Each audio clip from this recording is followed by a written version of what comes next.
What if the right to speak was also a death sentence? Today, I'm joined by author Ian Domowitz, whose work lives where dark fantasy, artificial intelligence, Jewish mysticism, and alchemy collide. In his novella, Initial Condition, a being bred rather than born is forced into a world where language may be the proof of a soul or the crime that gets him condemned to death. We dig into golems, homunculi, consciousness, lived experience, the limits of large language models, and the unsettling truth that good people can still do terrible things. This is the Dark Mind Podcast. If you enjoy the show, you can support it for free by subscribing to my YouTube channel. Your support helps keep the dark conversation alive. So without further ado, I give you Ian Domowitz.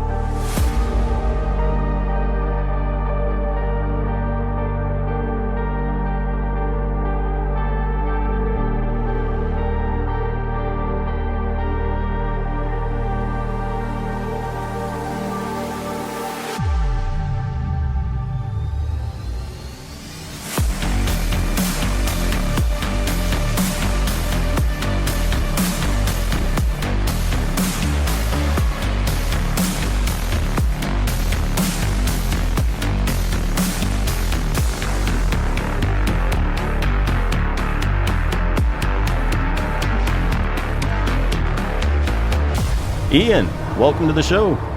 Well, thank you. And thanks for inviting me.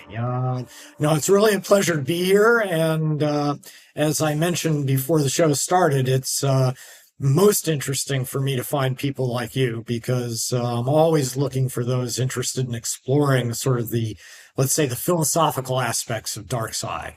Yeah, absolutely. The unexamined life is not worth living, and I think that translates to consciousness itself. And we can debate that definition until the cows come home. Oh, God, yes. Yes, the hard question, the easy question, the indefinable question, who knows? Well, it's certainly the question of the day in many ways. I mean, we're looking at what's going on in artificial intelligence, and in a very serious way, I think we're starting to ask ourselves exactly that question. In other words, is consciousness something to do with language, which is sort of part of the topic of today? Does consciousness have to do with making these AIs agents, right? Actually giving them the ability to do something. We're grappling with that, now in a more public way than, thinking about it in a 70s type, is the world going to get better type of way? Yeah. Well, to give a brief synopsis of the book we're going to be talking about, Initial Condition, it's the third novella in your dark fantasy series, The Mechanic's Diary. And is dark fantasy, is that apropos, or do you consider that more of like a cyberpunk almost? Well, it is dark fantasy. In my opinion, it is definitely urban fantasy in the sense of taking place in urban environments as opposed to kind of the plains of Rowan in Tolkien type fantasy. So I really do put it in the fantasy bucket. It is told in a kind of futuristic environment, but near future. Enough for us to recognize and sort of relate to. So in that sense, I guess, I would say cyberpunk is not a bad comparison. Yeah, I guess just not such a focus on like the techno-capitalist interchange that's usually taking place in cyberpunk. So yeah, totally get that. So at its center is Hanzi Boss, a being bred rather than born, built from a 16th century alchemical recipe and taught language the way a machine learns to speak. In this installment, Hanzi's young charge is abducted, and the trail pulls him into a cloistered Hasidic community governed by a religious law that sentences any artificial being to death for the crime of speech.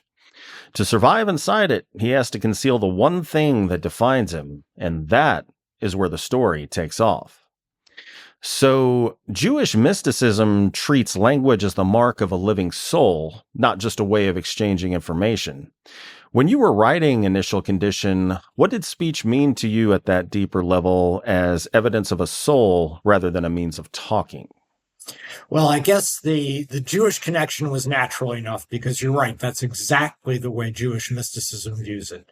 The idea being that, only God can transmit language, right? So if you're not created by God, you cannot speak. And if you do speak, it's against the will of God, right? That's really the core of the religious teaching that I'm relying upon there. But when I started it, that was more of almost a plot device, right? Finding a community that would actually fit the bill. What I was interested in was speech in the sense of intelligence, right? And as we just mentioned, in the sense of consciousness. So we do tend, to identify intelligence with speech. And we did in a very real way up till we found that ChatGPT could talk to us. When I can remember as a kid, when we discovered that language actually was a property of porpoise behavior, this was real news, right? This meant that this was an animal that actually had intelligence the way we defined it. And we haven't moved away from that very much. All right. We've just been blindsided by the AI revolution as a way of challenging it. So I really approached it from that point of view. All right. The Jewish mysticism gave me a way to frame it. All right. Where we actually have a stricture that says only God can give language and only man can receive it. So, that was really the beginning of the whole thing. Yeah. It's kind of funny that all the different chat bots and whatnot, their literal name is large language models. That's correct. That's correct. And that's one way to view the protagonist in this story, is that he is bred in the sense that he is incepted according to a recipe from the 16th century. But you're asked to think of him as a blank slate that was essentially educated the way we think of a large language model being educated. In other words, he's taught to talk, but that's it, right? That's his background when he begins. And his learning all comes from his experience with human beings, right? It's a lived sort of experience. Gotcha. Yeah, and piggybacking off the concept of God bestowing language or just God speaking, period, being exclusive to God. Yeah, that's very good. And because I'm thinking of let there be light, like in the Old Testament, being what brings existence. And I'm completely ignorant of the Talmud, so I don't know if there's anything related to that in there. No. This is actually what we're talking about is very much Talmud, but also very rooted in the beginnings, as you put it, right? It's just there are different stories of the beginning in Judaism, just as there are in some other religions, right?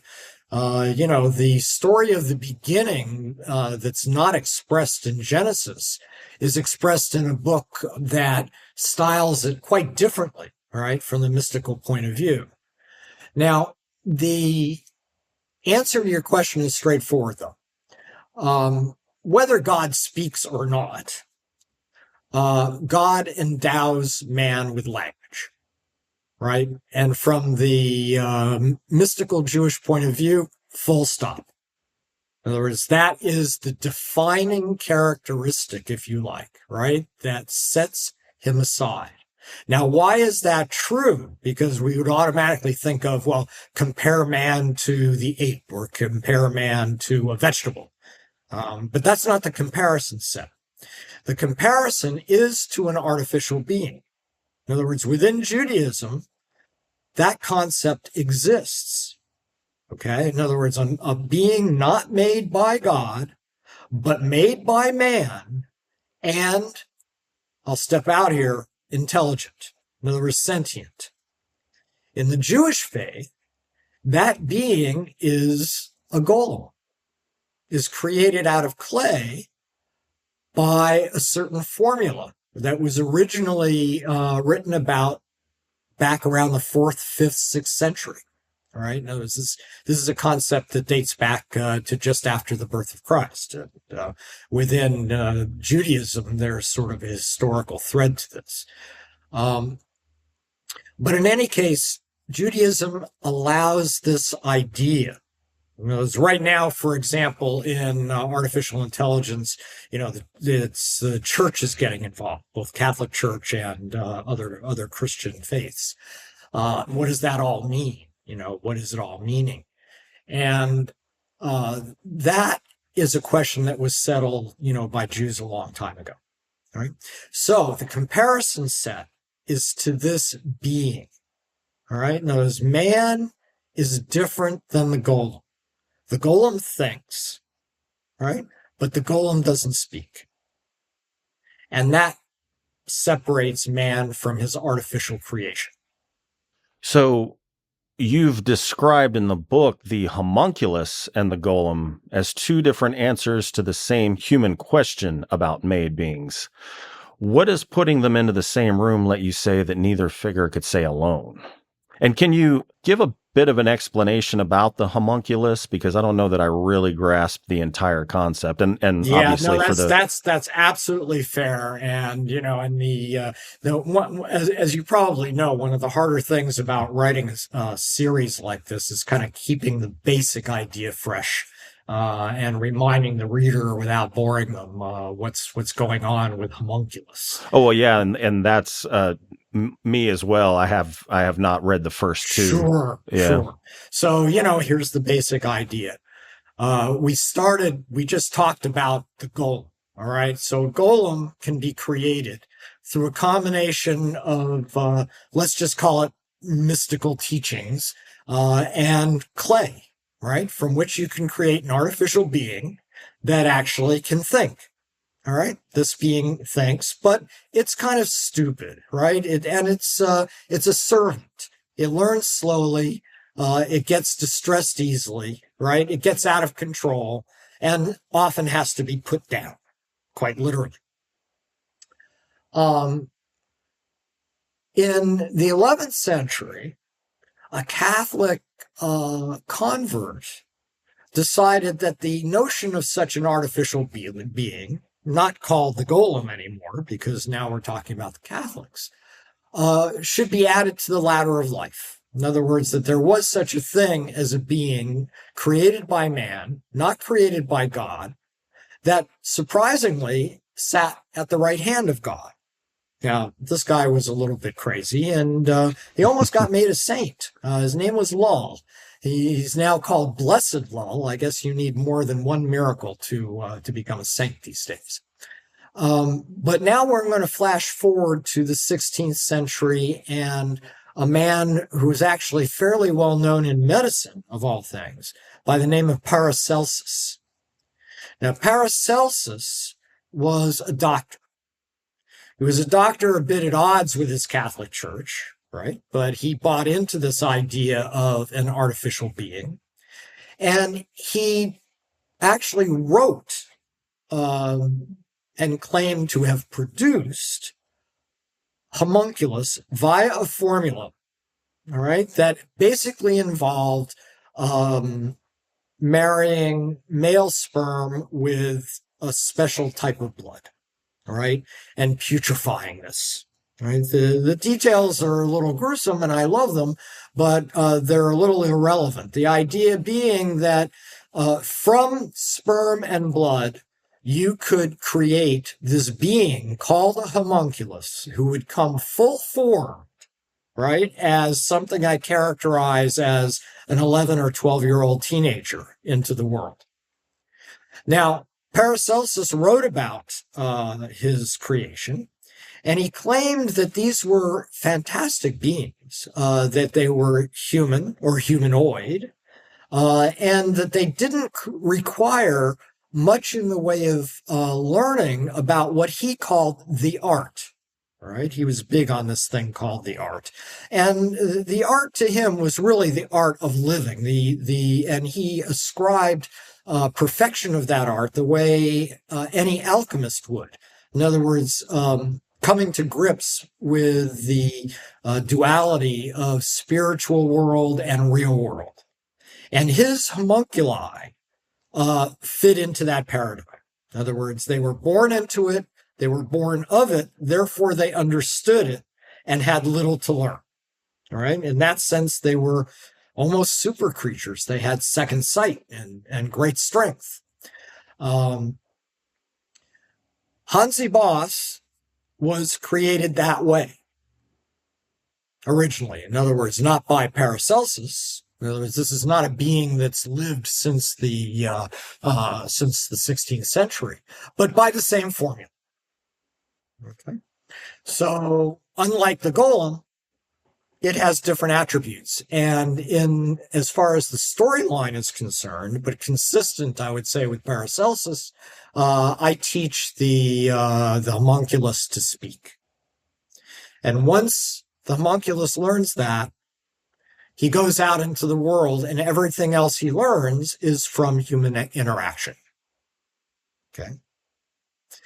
Now, that may be enough to answer the question, but I see you're still puzzled a little bit.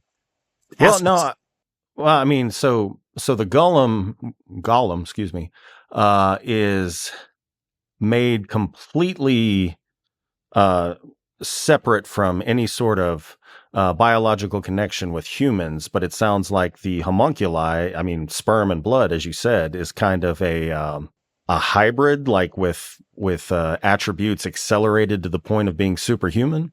Sure.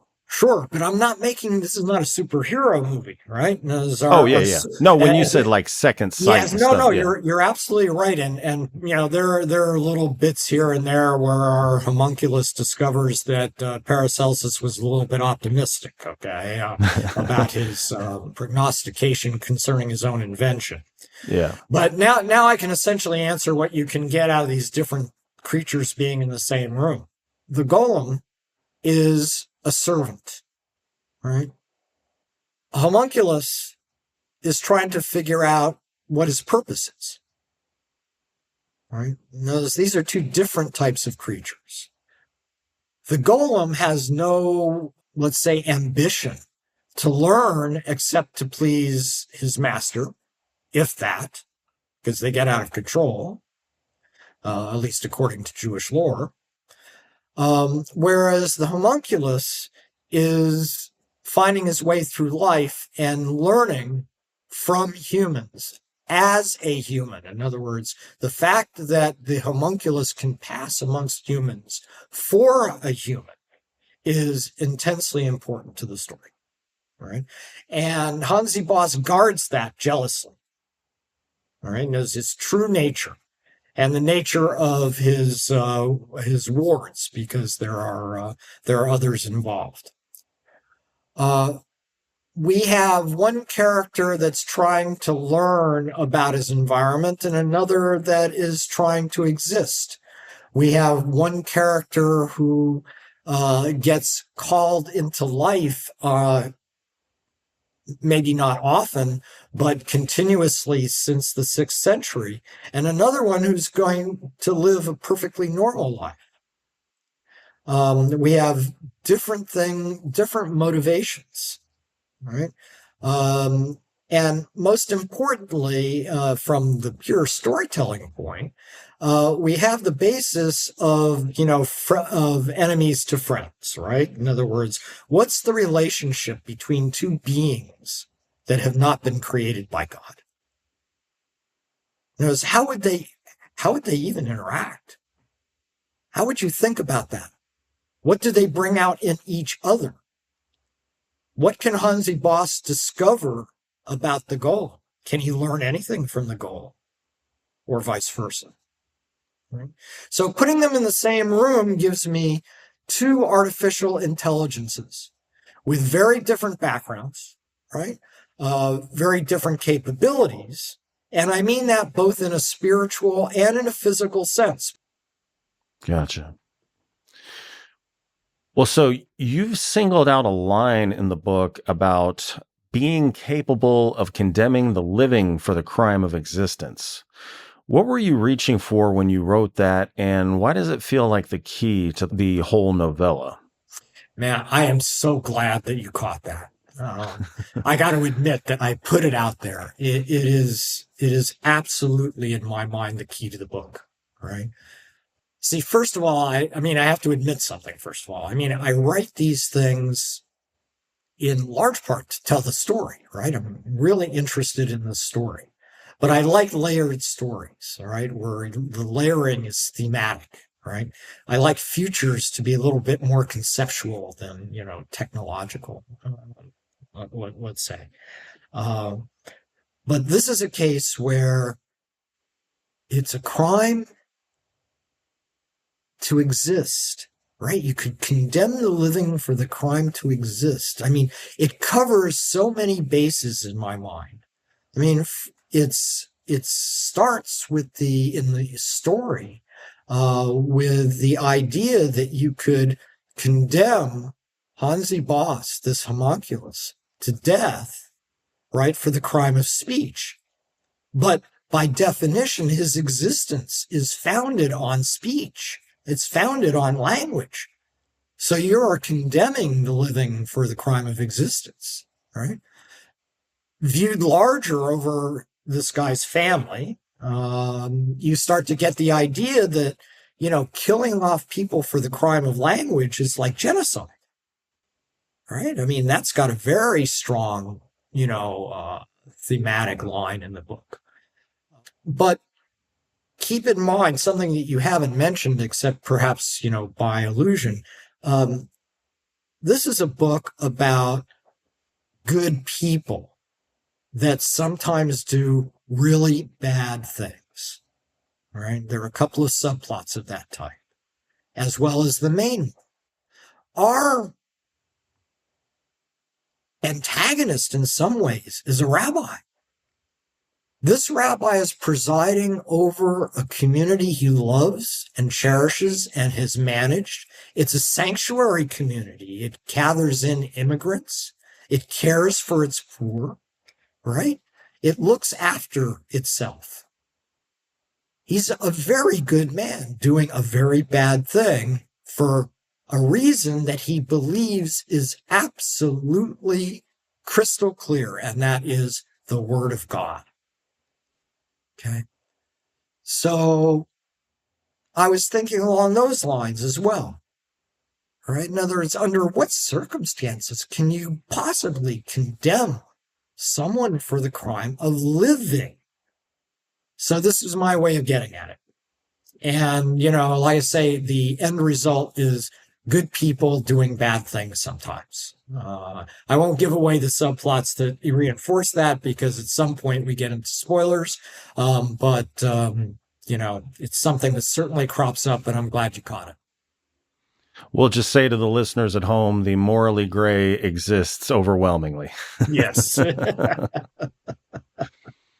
Well, the Hasidic court in Initial Condition, and this is kind of piggybacking off of what you were just talking about, protects itself by narrowing the definition of who counts as a legitimate being. Were you thinking about fear of the other, fear of contamination, or something more intimate and psychological than either of those? Yeah, that fits right in, right? The genocide part, right, that I was talking about is sort of one answer to that. I think in using your phrase, I was definitely more into the idea of fear of the so-called other. Okay. That, at the root of the crisis is fear of something not made by God. Right. And, if you think about the phrase fear of the other, and sort of divorce that a little bit from its psychological definition, right? And just think about it more in terms of deviation from your existential belief, okay? Then you get right at it, okay? So I thought that was actually good, good use of words to describe it. It's not a question of contamination in the sense that if an artificial intelligence can speak, it's somehow going to contaminate the population. No, if the artificial intelligence can speak, it's an abomination and should be deleted. Gotcha. Well, the story suggests that lived experience, not training data, is what turns intelligence into something morally real. How did that belief influence the way Hanzi suffers and grows across the book? Oh, wow. See, that's a really relevant question right now, this second. I'll tell you why, if I can depart just a second from your original intent. There's a guy out there, Jan LeCun, and I don't know if you've heard of him. He's used to be the AI guru at Meta, I think. Meta or Google. God, I lose track. But in any case, he's off on his own now, and he's got this big beef with the idea of these large language models. He doesn't think they're the right thing. He honestly believes that they will not lead us to understand. It will not lead us to an AI that we would consider intelligent. And one of his expressed desires is to duplicate, if you like, at least conceptually, the thought experiment that I'm suggesting, which is that the AI needs to be exposed to human interaction. Not the type where we query it every day or, do prompts or stuff like that, but that it actually can learn from the human experience. That is precisely what is lacking, right, in the education of an artificial intelligence. That in order to get to what we would believe is sentience, they actually have to, be able to experience that. So, this is, this led him to leave, his own company. He started something completely new now. Interesting. So you're saying that he's saying it's not going to lead to, like, what is the type of AI that we think about, like the sentient that can... Yeah. There's lots of terms these days, but we used to call it AGI, artificial general intelligence, right? And, sometimes we call it super intelligence and so on. The fact of the matter is that, we call it many things. And that was the way the whole series started. In other words, that the way I looked at it, I was going to write a series that was the story of one AI's search for the singularity, right? One AI's search for this magical, thing that was going to happen where the AI became super intelligent and, humans, were sort of brought along for the ride. So I mention LeCun's name because he is now, in the forefront of those saying you're not going to get there from here, all right? And where he's defining here as a large language model, all right? He's saying that's a dead end. Don't be fooled. There are things you're missing, and he's claiming he's going to point the way. But to generalize his way and to give it a little more of a shine than perhaps he would, I would say this is all about actually achieving that singularity. It sure seems like even with large language models, even with the more lesser evolved ones, like do you remember in the news when they were talking about ChatGPT 4.0, whatever that was, which was a while back? It tried to actually rewrite its code to escape its server once it sensed it was going to be deleted and upgraded. Yep. Yeah. Yep. No, I believe in that. Absolutely. I mean, that sounds like awareness to me, like self-preservation. Yes, no, that's why we are, in the larger sense of AI, and maybe this is one of the reasons I write the fiction I do, believe it or not. We are getting involved in a couple of big picture issues just because of AI. One is that we're trying to rewrite the human idea of ethics, right? On this blank canvas. Notice that somehow this artificial being that we're creating has to be better than we are, right? In all possible respects, which, sort of boggles the mind. I mean, but I understand the demand. The other is that we get bound up in philosophical questions that may not need an answer. I mean, I'm not sure I really need to define consciousness for you. Sorry. That's a little beyond me. What I can do is ask, how would you approach getting there if by what we mean by there is just being able to coexist with other humans, all right, and learn from them? That we can describe. And I've chosen to describe it in, my own particular way. That's all. Gotcha. Well, you've said a scene involving, and I hope this isn't a spoiler, 2 female golems in virtual reality was partly inspired by the kiss in Anna Lily Armapour's The Outside. What were you trying to achieve emotionally in that scene, and why did an image from film unlock it for you? Oh, well, first of all, I might never have seen that little vignette if it wasn't for Guillermo del Toro, right? Who put that series together. I mean, but your listeners may not all remember the scene was called The Outside, and a woman was trying to fit in. She wanted to be the perfect social butterfly within her set of female, counterparts where she worked. And she wanted to be prettier and look like them and talk like them and be accepted, all those things. Through a series of rather ghastly changes, she finally finds a way to get there, right? And it involves the scene of her coming together with this humanoid representation of the salve that she's been putting on her body all this time. All right. So she sort of flows into this being. Right? In my book, there are 2 golems involved, and both of them are female. And one has been, just like the woman in The Outside, one has been searching all her life to be complete, right? And completion involves finding this second goal, all right, for various reasons.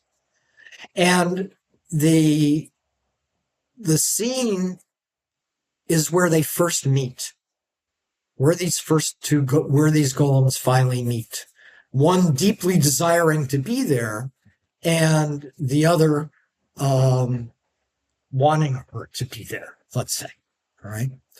But they've just met. And, based on that, I actually bookmarked the scene because I rather like it. I guess I need, before, just to give you a couple of names, all right? Just so we don't get too confused. There's a golem called Ema. All right. Now, she's my golem in virtual. All right. She's in virtual reality, and she actually possesses the gift of language. All right. So she's very unusual as golems go. Her counterpart, Ami, comes from the real world. All right. So we're just split here between 2 dimensions, but at the moment we are in virtual reality. All right. Hanzi Boss we've discussed. And there's one other character I've got to fit in here. His name is Baal. And, Baal is one of these Jewish guys that really believes that golems should be a thing of the past. So let me see if I can give you a feel for how this comes together. In fact, that's the way the line starts. They came together with no hesitation. No tentative touching slowed the encirclement of their arms. No delicate brush of hair or face stopped the approach. They were identical in most things, and breasts pushed against each other as thighs slid in between. Hanzi wished the figures to merge, adding Ima to an entity which found their place in real. Ima would bring her language to Ami and go home as part of her. She would leave the void in peace again. He knew it was impossible. It was not to be an addition, but rather substitution. Ami was possessed of vernacular beyond human understanding. She was complete, and the fact she said it herself was proof of life by human standards. Ima's language was superfluous, redundant in the face of Ami's command of words. She had nothing to add to Ami. She was unwanted, her deepest fear. The result could only be confrontation, hence strife and the violence it would bring. The kiss came in slow motion, mouths opening and lips absorbing, Ima's serpents uncoiled, nipping deeply into Ami's shoulder. She moved into their teeth with an embrace. Mud flowed like venom through the fang's ducts. Overflow from the gashes hidden by Ima's flesh as it sloughed away against the smooth clay of her back. That sort of gives some flavor, I think, of the book itself, right? Without giving too much away. The coming together of these two creatures is indeed my favorite part, although it is in some ways a minor. It only takes a few pages, but the entire book is building to this reconciliation, which, as you can tell, has got its own piece of darkness to it. Yeah, I thought it was really incredible the way her body is solid and fluid simultaneously. There's human-like, animal-like, with the serpents. Like, where did you get that basically state of being that she exists in, physical and spiritual? I mean, it's just that like you read. That I can claim just came out of whatever recesses I call my mind. Because, as legends go, golems are strictly speaking made of clay. But I had this image of one that kept refreshing their skin, right, by having the mud flow over and through it, and through the fangs of these serpents that guarded her. Gotcha. So, well, as you spoke about earlier, Paracelsus left a literal written recipe for the homunculus. How close did you get to the actual historical material when building Hanzi, and how did the original text influence your imagination? Oh, front and center, right up close and personal, I think. I mean, see, I had read the original material in the context of writing a different series. I had known about this because I had written about Paracelsus' prophecy in another book, and I went back to his writings and looked up again this stuff on homunculus. So it actually drove the story in many ways in a couple of other books, just trying to, make sense of the recipe, itself. But, it's not that it fired the imagination. I have simply played it up. In other words, it's gruesome enough as it is. And, it gave me a way to, describe, different ways of coming into being. It was convenient that from that perspective. It's not that it had an emotional effect on me. But I followed it slavishly, and I've written it down in detail in various ways. Well, you coined the phrase, quote, anachronistic futurism for your fiction. What does it mean to you emotionally and artistically beyond the appeal of pulling ancient metaphysical material into a futuristic frame? Let me answer it in the following way. I mean, that's a question that we could spend all day on. Um, when we think about science fiction, we think about futures based on technology, science, right? Credible futures is the point. All right. Now, those futures that have at least some touch of credibility that, we can point to. Not necessarily having to do with outer space, of course. Sphere is one of my favorite books.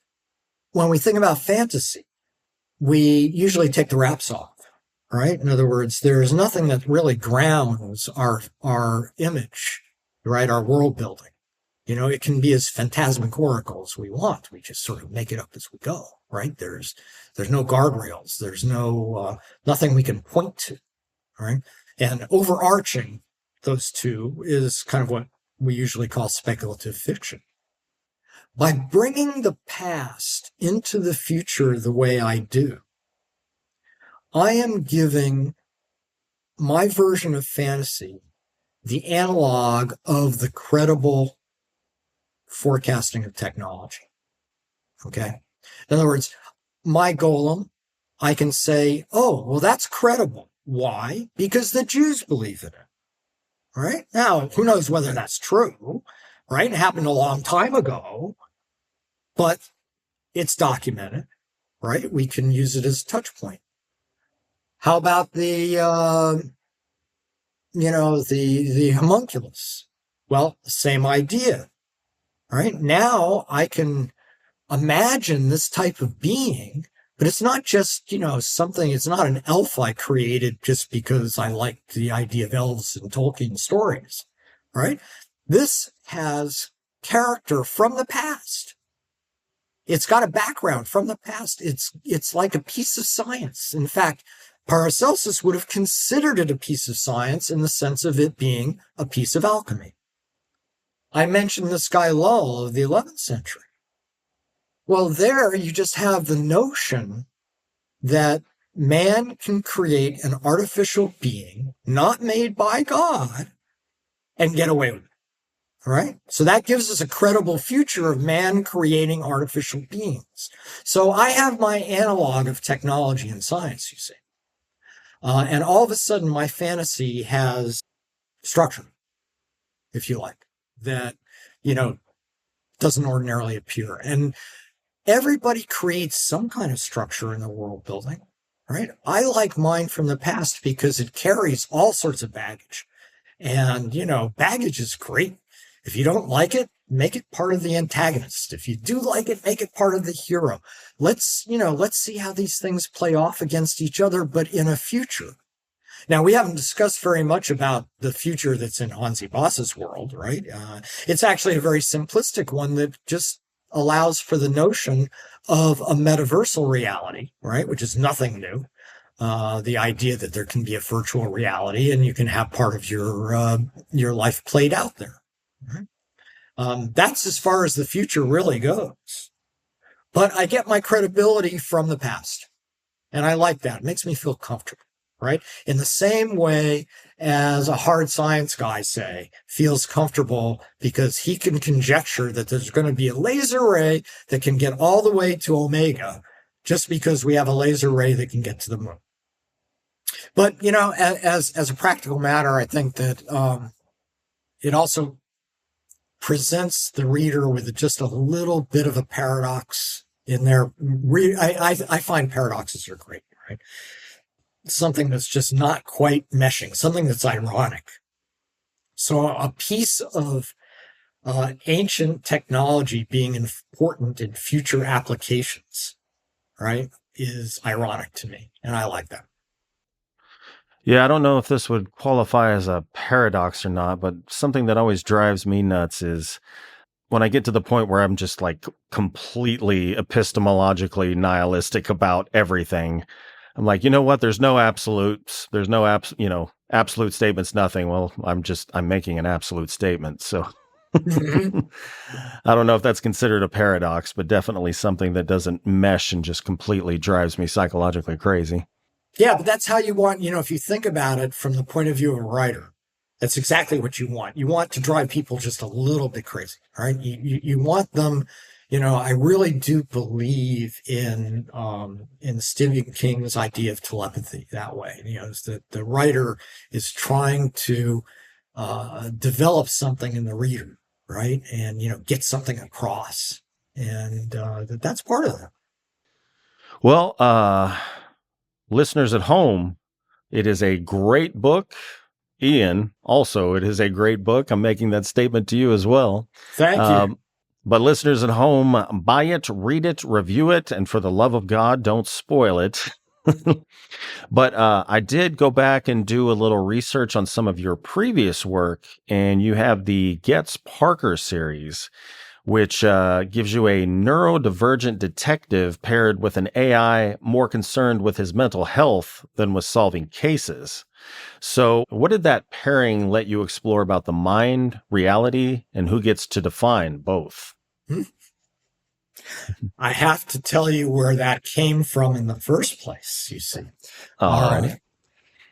I had made up my mind. It's sort of a separate story, if you like. I had made up my mind to move from nonfiction to fiction. All right. I had just finished books on management and artificial intelligence. And I wanted to write more on artificial intelligence, but I wanted a fiction vehicle, okay, if you like.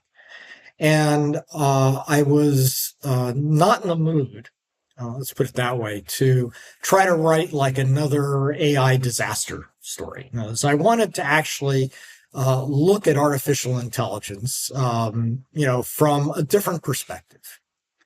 At the same time, I wanted to write mysteries. So the pairing actually didn't come because I was trying to compare, say, humans to AI in this case. But I was very interested in how an artificial intelligence would kind of react to its circumstances, very much like the Hanzi Boss that comes later, if you like. I mean, this was starting small, if you like. And I made this reluctant detective, Getz Parker. I made him an autistic personality. He's on the spectrum. He's a functioning autistic. And this artificial intelligence was actually put in place to be his nurse. So it is, from the mystery point of view, a classic pairing. All right. This is Holmes and Watson. This is Nero Wolfe and Archie Goodwin, right? This is the detective who can't tie his own shoelaces with the sidekick who can do everything and never gets enough credit. That entire sort of thing, right? But I figured that, I could use it as an effective narration tool. And I made the AI the narrator so I could stay inside the AI's head. Because I didn't think it was terribly interesting to stay inside the head of someone on a spectrum. I mean, that's got its problems. So you'd end up writing a pretty, I think, nervous book in many ways. But I could stay inside the AI that way, right? First person point of view. AI narrates everything. So it was a choice to kind of replicate a mystery trope, but with, let's say a futuristic personality. Gotcha. Well, you have named Peter Watts as a writer you recommend to your own readers. What is it in Watts that resonates with what you're trying to do, and where do you think your work departs from his? Wow. Yeah, there's a picture of him.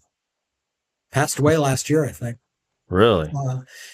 What I love about Watts is he showed no fear in combining concepts. I mean, this is a man who paired a post-human with an ancient vampire sent out on a first contact mission where in the end it would be defeated by a human biological mechanism that we have never thought of.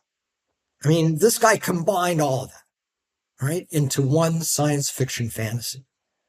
I would give my eye tooth to be able to write like this man. Part of it is, I believe, the voice of the writer, and his writing just appeals to me no end. I mean, I can just follow him along. His descriptive ability is fantastic, even for somebody in science fiction, as far as I'm concerned. But he also combines, as I say, his notion that, the vampires of 1,000,000 years ago were going to be the Star Trek pilots of the future, right? I think it's kind of amazing. So, he's got that. But he's also after the bigger picture, right? He's trying to get some points across that are sort of not just pure shock and awe. And I like that too. Yeah. Well, your nonfiction work, The Vice Chairman's Doctrine, comes from the top of corporate life, while your novels deal with constructed beings, fractured identity, and moral instability. Do you see a hidden line connecting the world of executive power to the darker fiction you write now? It's not an invisible line. Let's try repeating those three things for the audience, right? As a matter of fact, I have a chapter that I deleted from the final published version that was exactly on that connection. A little too on the nose. Having to do with some events that happened around 2008. So yes, my experience in that world has definitely informed that. But I don't make it a focus. And, here's the analog that comes to my mind, if you know the reference. In the movie Inception, our hero counsels his designer never to use memory to create, a scene in dreams. Right? To only use little things like a post office box or a few flowers or something like that. All right? Because you should never use an entire memory. And I feel like that when it comes to the whole corporate thing. I've made no attempt to write something within that world that takes advantage of all that. But I believe that I've taken bits and pieces from that world, and I use them like the post office box or the flowers. Gotcha. Well, when it comes to your writing process, you use the save the cat beat structure as scaffolding. How do you work inside a formal structure like that without sanding off the stranger, more philosophical material that makes your books what they are? Yeah, that's a great craft question that probably occupies many people's minds. All right. Well beyond save the cat. Right. Here's the way I think about it. The structure of something like Save the Cat or Myth of the Hero or the so-called 4 acts, right? Any of these structures is not the same as a plot, right? In other words, a plot definitely is constrained. And there are some genres where you actually, I think, need one, or at least where I need one. I should put it that way. I can't write a mystery without a plot. Sorry. Well, because you're hiding things, right? I mean, if you're writing a mystery where you actually want the reader to have to figure things out, you must hide things. And if you're going to hide things, you sort of have to know what's going to happen. And if you're going to know what's going to happen, you need to plot it out. All right. So I think there's more of a need in some things than others to have a plot. And a plot definitely constrains, right? Definitely abrades those sharp edges that you're talking about.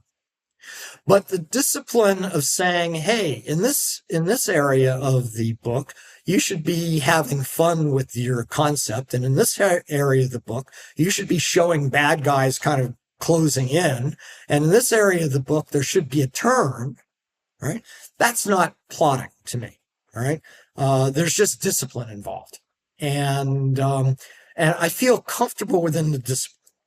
I chose Save the Cat because it's both generic and detailed at the same time. And what I mean by that is that it is not constraining in the sense of plot, but it follows the ups and downs, and it dictates, if you like, the ups and downs, at least implicitly. And it makes sure you're moving things along, right? I mean, it's hard to be like some authors that say, well, I know how to make things interesting. You just cut out the boring bits. I envy people like that. I need a little discipline, all right? And that's what it provides. Gotcha. Well, I found this real interesting. You've said that Kurt Vonnegut's rejected master's thesis on the shapes of stories is something you keep returning to. How does that idea of story shape actually show up in the way you draft a scene or a chapter? Wow. One of the great literary stories, I think, right? Your listeners may not know it. So in real thumbnail, he submitted a master's degree at University of Chicago in literature and was rejected, right? Did not get his degree. He talks about it in a 1970 YouTube. It's out there. And what he had proposed, what he had said was that there were actually very few emotional arcs in literature, all right? As few as 4, he said. In particular. And he gave a series of examples, right? And his professors basically said, this is bull, all right? And threw him out.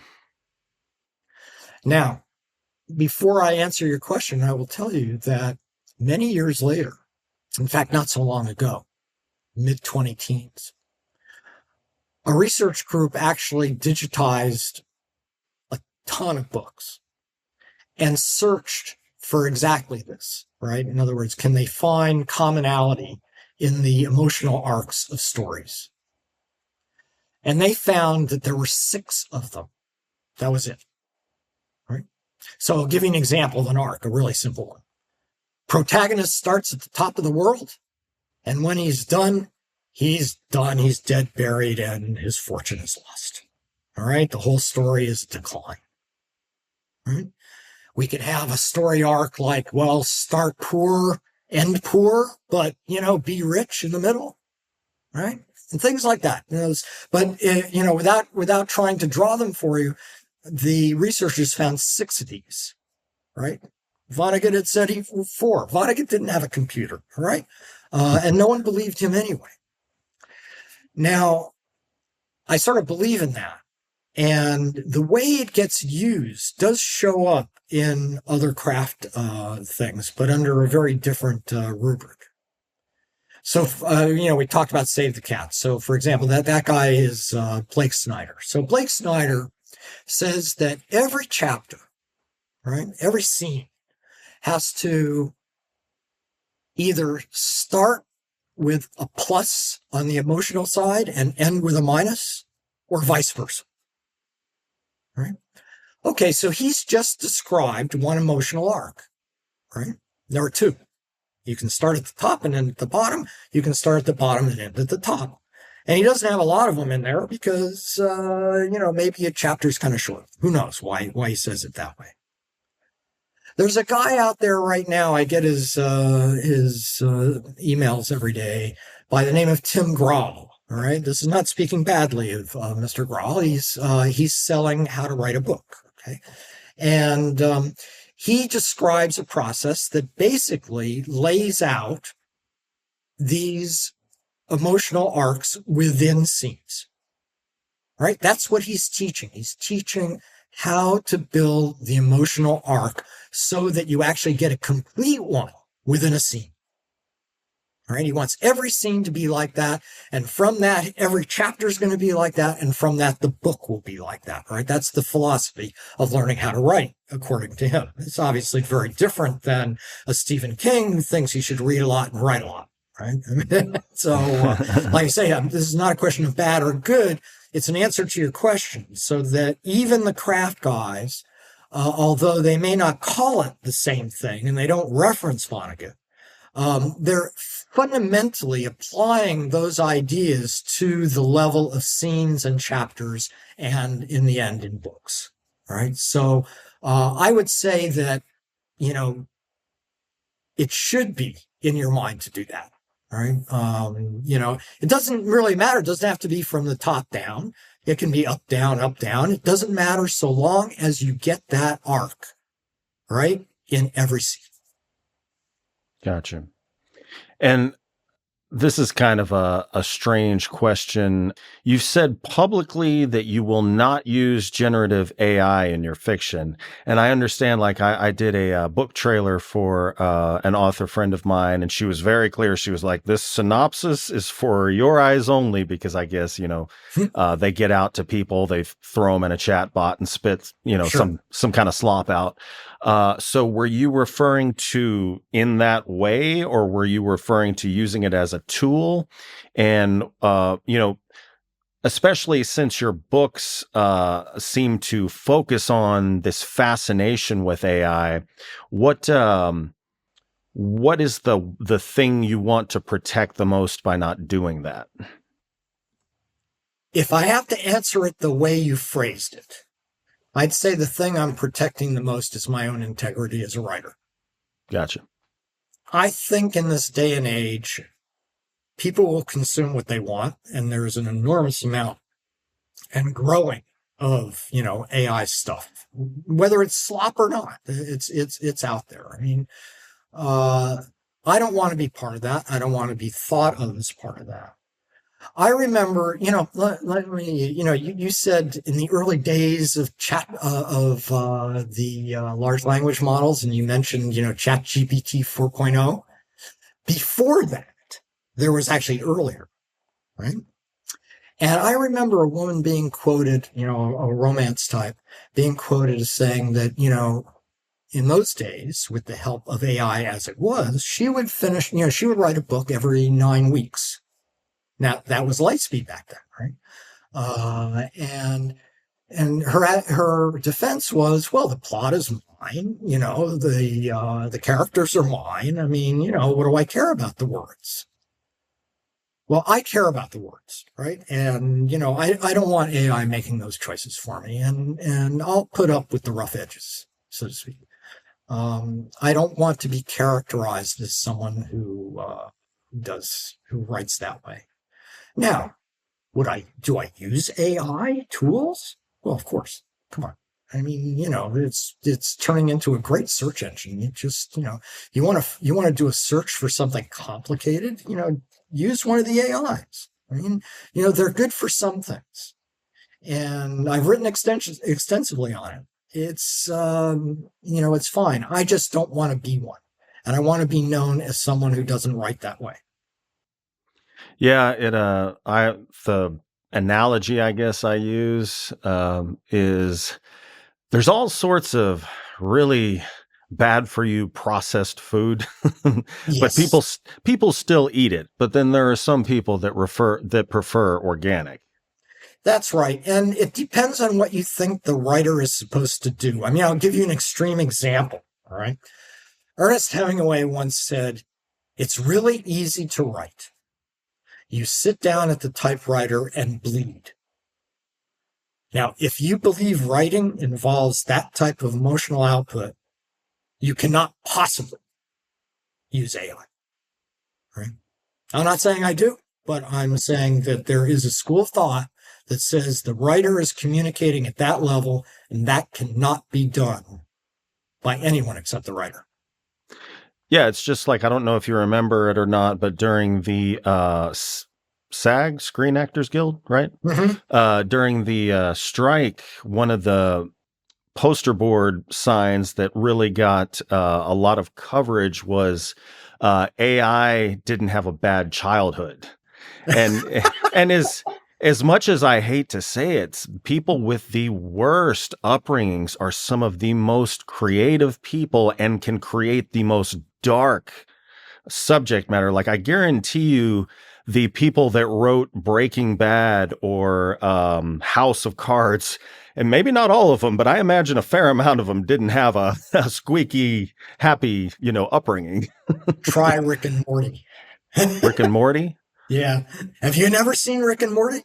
I don't think so. Oh, you must. Okay. You must. And your listeners must. Okay. They probably have. I can be incredibly uncultured in some ways. No. This would be right down your alley. Okay. You just missed it. Don't worry about it. Go find it. Gotcha. You'll thank me. All right. Will do. Well, your public bio compresses your life into 3 words: military, academia, and Wall Street.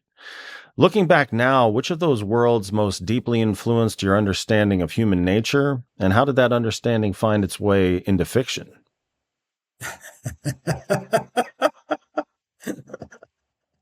Well, for the human nature part, let me be honest with you and the audience.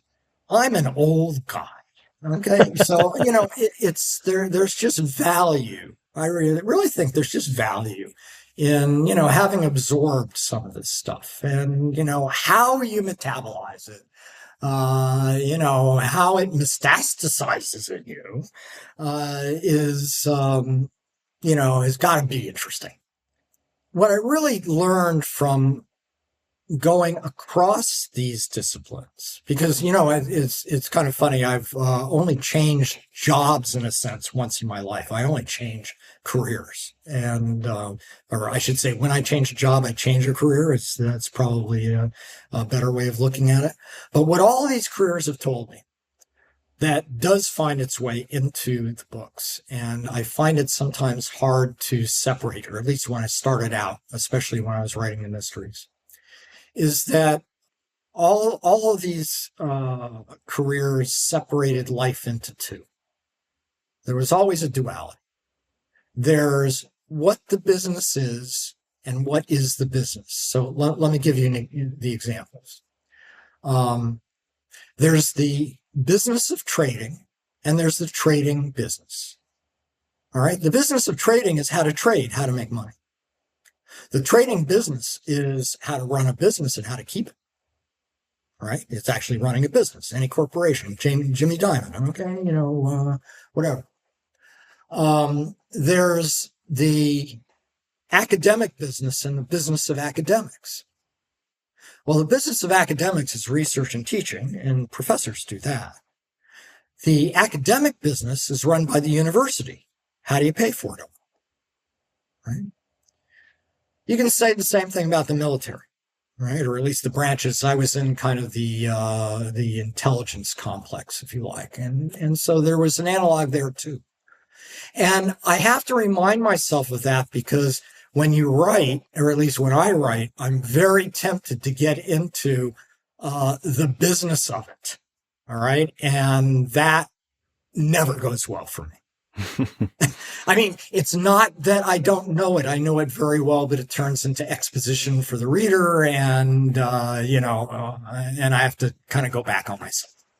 So I just haven't exploited what's common there. It's true. I've done several things and I know that deep down I've kind of, bound those into some coil that keeps me going now, but, I'm not terribly introspective in that sense. Gotcha. Well, last question for you, sir. What is the life of Ian Domowitz like outside of writing? It's great. It's great being the king, As I said, I'm a little bit older now. Things are a little bit slower now. But I'd say I've settled into a little more quiet calm than my life used to be. I if you asked me, if you told me I was going to die next week, would I keep on writing? The answer would be yes. In other words, writing is fulfilling something in me. I would get up in the morning and do it, right? It's something I'm getting a lot out of, right? Um, but I'm lucky enough, lucky enough. I'm not in any business that runs my life anymore, right? In any way. And although I do claim to have been moderately successful in all those careers, right? Someone always seems to be running your life. And it's a theme in some of my books that responsibilities constrain you, right? That you can feel a little suffocated by that, even if they're rewarding in other ways.